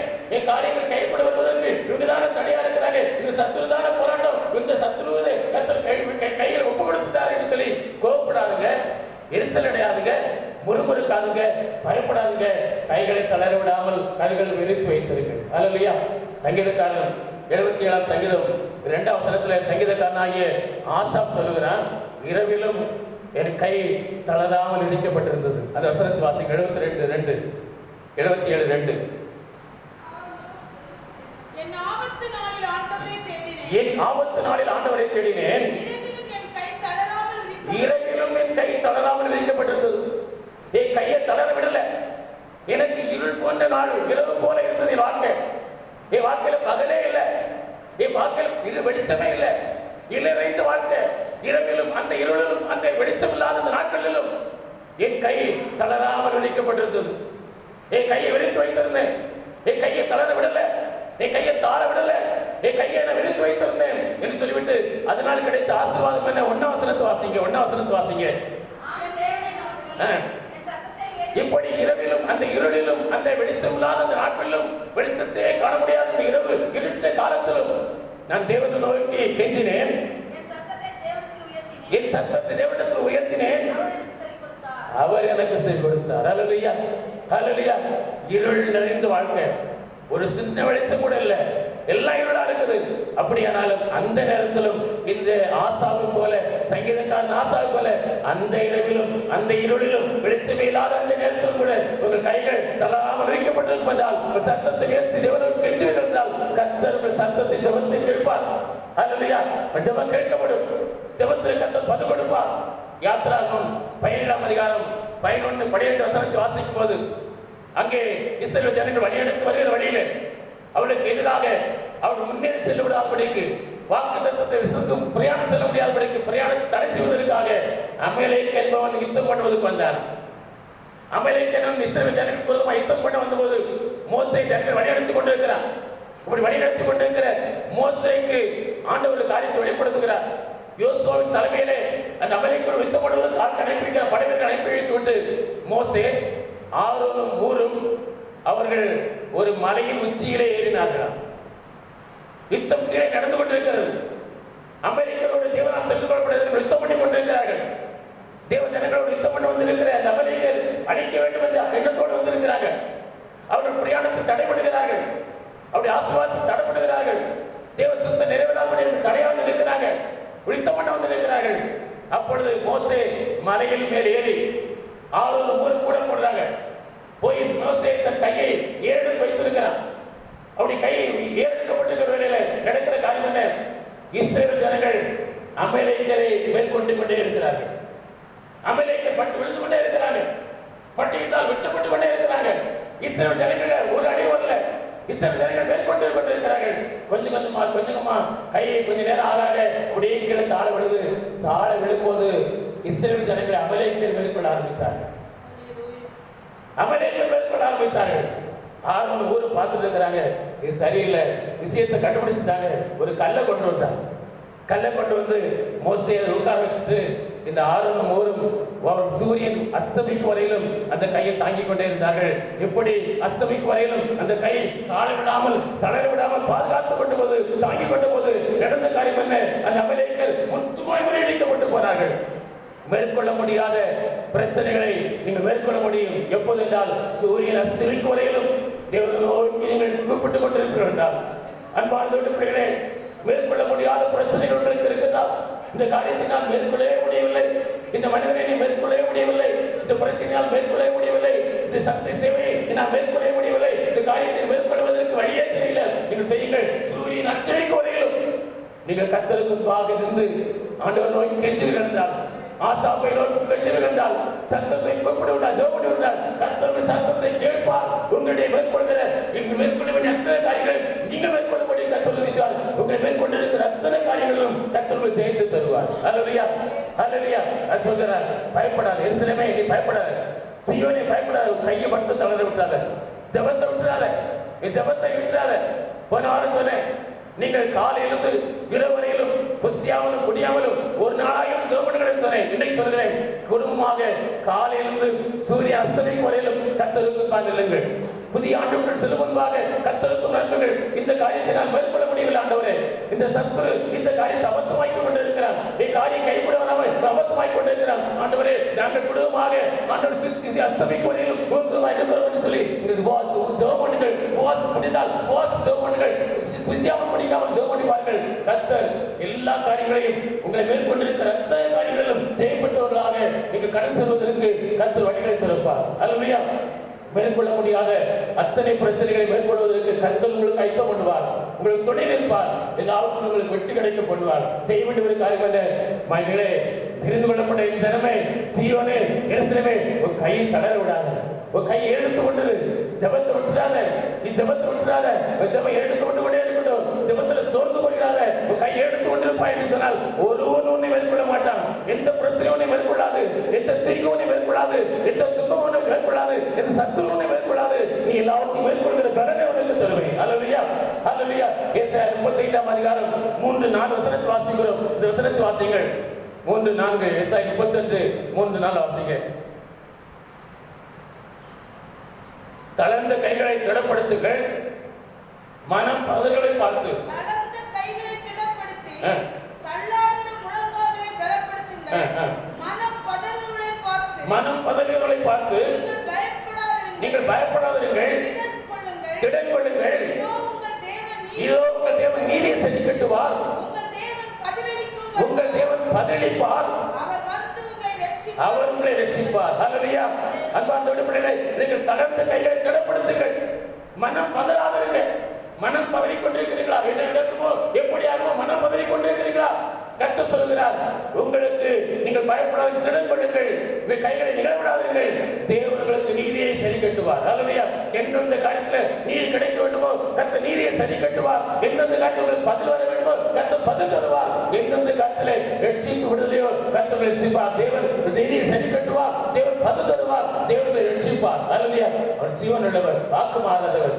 எருசலேமே, சீயோனே, என் ஜனமே, என்னால் தெரிந்து கொள்ளப்பட்ட தேவனுடைய பிள்ளையே, எனக்கு பிரியமான செய்கிற தேவனுடைய பிள்ளையே, எனக்கு சித்தமான செய்கிற தேவனுடைய பிள்ளையே, நீ பயப்படாத, நீ கலங்காத. உன்னை சிறைப்படுத்துகிறார்களா? உன்னை பயப்படுத்துகிறார்களா? உன் யோசனையெல்லாம் அபத்தமாக்கும்படி செய்கிறார்களா? உன் காரியங்களை கை கூட வரவில்லை என்று கவலைப்படுகிறாயா? எல்லா காரியத்தையும் மேற்கொள்ள முடியவில்லையே, அதை மேற்கொள்ள முடியவில்லை, இந்த பிரச்சனையை நான் மேற்கொள்ள முடியவில்லை, இந்த துன்பத்தை நான் மேற்கொள்ள முடியவில்லை, இந்த காரியத்தை மேற்கொள்ள முடியவில்லை, கவலைப்படுகிறார். எல்லாவற்றிலும் கர்த்தர் கூடுதல் தருவார். ஏனென்றால் அவர் வல்லமையுள்ளவர், அவர் ரட்சிப்பார், அவர் நீதியை சரி கட்டுவார். உனக்கு நீதி கிடைக்கும், உனக்கு பதில் வரும், கர்த்தரை ரட்சிப்பார். ஏனென்றால் அவர் ஜீவன் உள்ளவர், அவர் வாக்கு மாற அத்தை ஆண்டு சொல்கிறார். மகளே, ஏன் நீ பயப்படுற? நீ ஏன் பதற?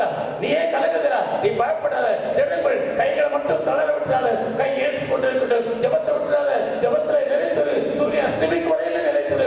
அப்படி செய்யும் போது நீ மேற்கொள்ள வேண்டிய எல்லா காரியத்தையும் மேற்கொள்வதற்கு உனக்கு பலன் தருவேன், உன்னை ரட்சிப்பேன், உனக்கு பதில் வரும், உனக்கு நீதியை சரி கட்டுவேன், உன்னை ஆசீர்வதிப்பேன் என்று கர்த்தர் சொல்கிறார். இப்படிப்பட்ட இந்த ஆண்டவருடைய வார்த்தைகளை கேட்கிறதாம் இந்த காரியங்களுக்கு நாம் கீழ்ப்படிவோம், கர்த்தர் நம்மை ஆசீர்வதிப்பார். சொல்கிறார், நீ கைகளை நிகழவிடாத, நான் வல்லமையுள்ளவர், உன்னை ரட்சிப்பேன், நீ பயப்படாத, நான் வல்லமையுள்ளவர், நடுவில் இருக்கிறேன், உன்னோடு கூட இருக்கிறேன், ஒருபோதும் உன்னை கைவிட மாட்டேன். அல்லேலூயா.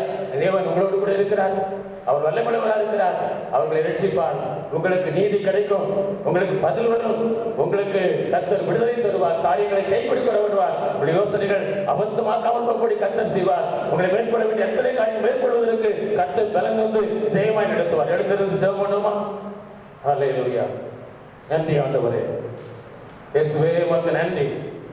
என் மகளே, என் மகனே, உன் கைகளை நெகிழ விடாது. இந்த வசனம் சனிக்கிழமை ஒரு 4 மணி அளவிலே கிடைத்து விட்டது.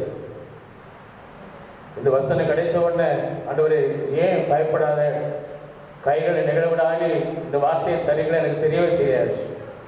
சனிக்கிழமை காலையிலே ஒரு வாட்ஸ்அப் மெசேஜ், நம்முடைய சபை குறித்து ஒரு பெரிய விளம்பரம், பொதுப்பணித்துறையிலிருந்து பெரிய விளம்பரம், நாம விளம்பரப்படுத்தல, ஒரு விளம்பரம். அதை வைத்து கொண்டு காவல்துறை அதிகாரிகள் நம்மளோட போன்ல பேசினாங்க. சார் நீங்கள் தான் நிர்வாகத்துக்கு அதிகாரியா? ஆமாம், நான் தான் பாஸ்டர். இப்படி பேப்பரில் போட்டு உண்மையா நீங்கள் வந்து பார்த்துட்டு ஒரு முடிவு சொல்லுங்கள் சார், எதனால அங்கீகரிக்கிறோம், நீங்கள் என்ன சொன்னாலும் கேட்குறோம். அதோடு சரி, வந்தார்களா பார்த்தார்களோ தெரியவில்லை. அதை கர்த்தர் முன்கூட்டியே வசனம் தான், பயப்படாது, கைகளை நிகழ விடாது. மாத்திரமல்ல, காலையில் ஆராதனைக்கு வரும்போது பழையது போல இந்த கண்ணெல்லாம் சுற்றிட்டு இருந்தது. அப்பவும் அந்த வார்த்தையை கர்த்தர், பயப்படாத, கையை நிகழ விடாத. கர்த்தர் அந்த வார்த்தை என்னை பலப்படுத்துது. இப்போ அந்த 2வது அறையில் நான் விடுதலையோடு இருந்து செய்வதற்கு காரணம் என்ன? அந்த வார்த்தை தான், அந்த வார்த்தை தான். அந்த சூழலில் என்னை தைரியப்படுத்தின வார்த்தை என்ன? அந்த வார்த்தை தான். கர்த்தர் சும்மா அந்த வார்த்தையை தரலங்க. உங்களுக்கு யாருக்கும் அந்த வார்த்தை தேவைப்படுது. எத்தனையோ பேருக்கு இந்த வார்த்தை தேவைப்படுது. ஒரு யோசனை எல்லாம் அபத்தமாய் போய் கொண்டிருக்கிறது. என் காரியங்களுக்கு கைக்கூடி வரவில்லையே, எனக்கு நீதி கிடைக்கலையே, எனக்கு பதில் வரலையே என்று அநேகரை கவலைப்பட்டுக் கொண்டிருக்கிறீங்க. காரியங்களை மேற்கொள்ள முடியலையே, அநேகர் யோசித்துக் கொண்டிருக்கிறீங்க. கர்த்தர் உங்களுக்கு இந்த வார்த்தையை தந்திருக்கிறார். யாருக்கு எதை மேற்கொள்ள வேண்டியோ அதை மேற்கொள்வார். யாருக்கு நீதி கிடைக்கணுமோ நீதி கிடைப்பார். யாருக்கு பதில் வரணுமோ கர்த்தர் பதில் படுவார். யாருடைய காரியம் கைப்பிடி வரணுமோ கைப்பிடி பரவப்படுவார். யாருடைய யோசனைகள் அபத்தமில்லாமல் ஆகணுமோ நிறைவேறணுமோ அதை அபத்தமாக நிறைவேற கர்த்தர் உதவி செய்வார். அது தடையா இருக்கிற சத்துரு கிரிகள், மனித போராட்டங்கள் எல்லாரும் விலக்கி போடுவார். கர்த்தர்களை ஜெயமாய் நடத்துவார். காக்கும் கரைகள் உண்டு எனக்கு காத்திடுவார் கிருபையாலே. அல்லேலூயா. பாடி பாடி அலைகளை நான் தண்டிடுவேன். பாடுவார் நம்புவேன் இயேசுவை. கைகளை தட்டி சேர்ந்து பாடுவோம். Thank you, Jesus.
இன்னொரு மட்டும் சொல்கிறார், நான் பயப்படாமல் நான் பதறாமல் கர்த்தரை நம்புவேன். நான் பயப்படுவதே இல்லை. பயப்படுவதே என்றால் இயேசுவோடு இருக்கிறார். அவர் வல்லமையுள்ளவர். அவர் ரட்சிப்பார். அவர் என்னை கைவிட மாட்டார். இன்னொரு மட்டும் சொல்கிறான், நான் உன்னை விட்டு விலகுவதில்லை, உன்னை கைவிடுவதில்லை என்று கர்த்தர் சொல்லியிருக்கும் போது நான் பயப்படேன். கர்த்தர் எனக்கு சகாயம் பண்ணுவார் என்று சொல்வேன் என்று சொல்கிறார். கர்த்தர் உங்களுக்கு சகாயம் பண்ணுவார், பலனை தருவார், காரியங்களை கைப்பிடிவதை பண்ணுவார், யோசனைகள் அபத்தமாகாதபடி கர்த்தர் செய்வார். கர்த்தர் உங்களுக்கு நீதியை சரி கட்டுவார், உங்களுக்கு பதில் தருவார், உங்களை ரட்சிப்பார், உங்களை விடுவிப்பார். சகல காரியங்களிலும் கர்த்தரால் ஆசீர்வதிக்கப்பட்ட ஜனங்களுக்கு சொல்லப்படும்படியாய் கர்த்தரை ஆசீர்வதிப்பார். பரிசுத்த பிள்ளைகள் ஆண்டவரே, இவர்கள் கர்த்தரால் ஆசீர்வதிக்கப்பட்ட ஜனம் என்று எல்லாரும் சொல்லத்தக்கதாக உடைய ஜனங்களை ஆசீர்வதியும். அவருடைய காரியங்கள் அபத்தமாய் போகும்படிக்கு ஆண்டவரே, அவளுக்கு விரோதமாய் இருக்கிற சத்துருவின் கிரியைகள் அழிக்கப்படட்டும். மனுஷிய ஆவிகள் வல்லமைகள் கட்டப்படட்டும். கர்த்தர் ஜெயம் கொடுப்பீராக, ஜெயத்தை தருவீராக.